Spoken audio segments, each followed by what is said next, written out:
Hi friends, this is Judson here. I want to be able to share with you today's encouraging word. We have today's final passage that we're going over for this week, and that's in the book of John chapter 15, starting with verse 9, going to verse 17. Got a short passage for us here today, and this is a great passage. Once again, Jesus is speaking to his disciples. He's wanting to encourage them before he faces the cross, and he just got done talking about how his father is the vine dresser and he is the vine, and all the wonderful imagery that goes in with that. And now Jesus wants to be able to talk about true friendship. True friendship is a hard thing for us to be able to find.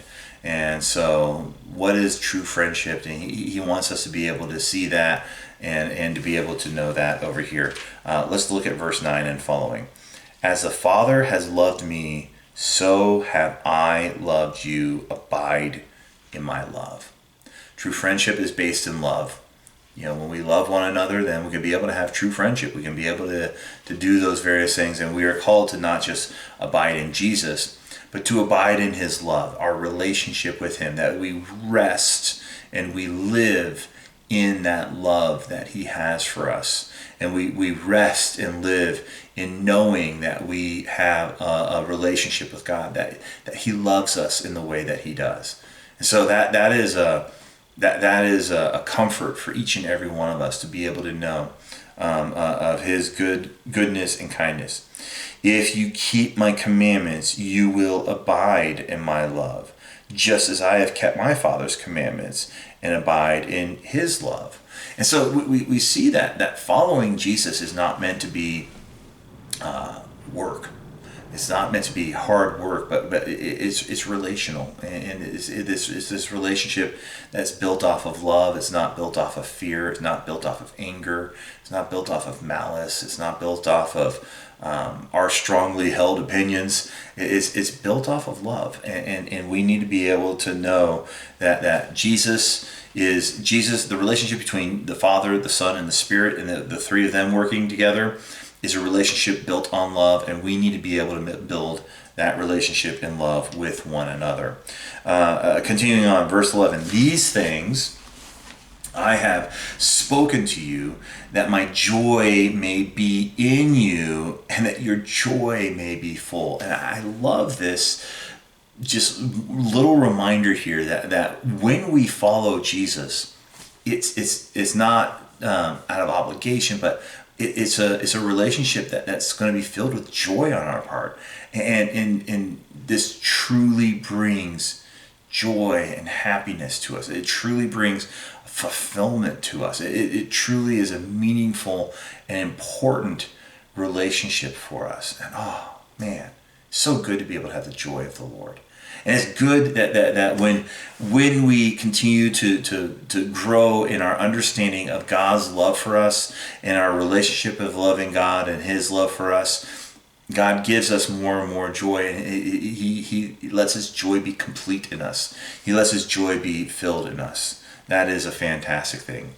So verse 12, this is my commandment, that you love one another as I have loved you. This is something that Jesus has said several times already. He once again wants to remind them that they are to love one another, the relationships to be built on love. And then he starts talking about love and friendships. And he says, greater love has no one than this, that somebody lays down his life for his friends. That there's really nothing greater than, to be able to say that, I'm willing to sacrifice myself for my friends. And he says, you are my friends if you do not, if you do what I command you. No longer do I call you servants, that is a slave in ancient world time. I don't call you servants, for the servant does not know what his master is doing, but I've called you friends, for all that I have heard from my Father I have made known to you. And Jesus says, listen, I'm dealing with you as friends because you are my friends. He chooses to deal with us as friends in regards to these various things. And he doesn't want us to be in a master-servant relationship. He doesn't want us to be, a servant. The master says, "I'm wearing the red shirt today." The servant doesn't say, "Why are you wearing the red shirt today?" The servant just says, "Okay, I'm going to grab the red shirt."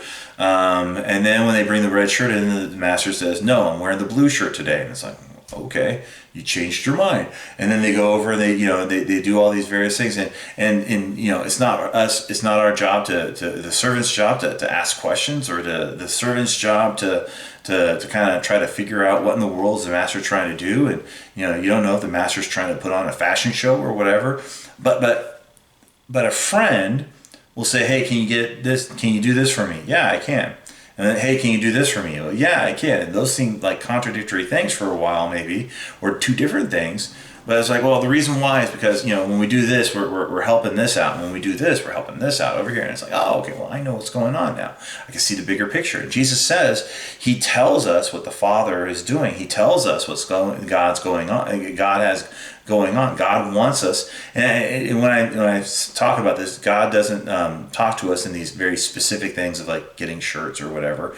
But God does talk to us in very broad terms in regards to various areas of our lives. And so God has explained himself to us. God has described himself to us. And he doesn't fear a question. He doesn't fear, even sometimes when we have doubts. What he just wants us to be able to do is to honestly ask questions and to honestly seek him, to honestly love him, and to seek to find out, what are you doing here, Lord? And I want to be able to follow you. So, and so he tells us that we are friends because he's made us know all the things that the Father has done.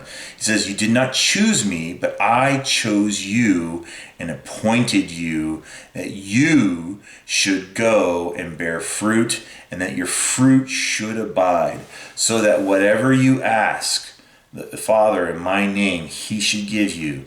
These things I've commanded you, so that you will be able to love one another." And here at the end, we are told that Jesus has chosen his friends. That his friends are someone that he's chosen, that he's guided and directed, and he picks us. This is predestination, is somewhat, many people call it. And yeah, it's true. That God has chosen the people who know him and follow him. And so he does this so that we can love one another, so we could be able to live in a way of loving each other in the way that God wants us to. And that is what he has for us, that friends are able to know and acknowledge that God is doing all these things. So that's today's word for us. Jesus wants us to know that he loves us as a friend, that he wants to be your friend, and he wants you to be able to acknowledge that yeah, I am a friend of God, if you will. That's not a special term in regards to various things. It's just a reality of the relationship that you have with God. That God wants you to be able to know him, to understand him, to be familiar with him in the element of knowing that you are loved by him, and that guided by him and directed by him. So there you have it for today. Hey, thank you very much for joining us. I look forward to seeing you guys again next time. See ya. Bye.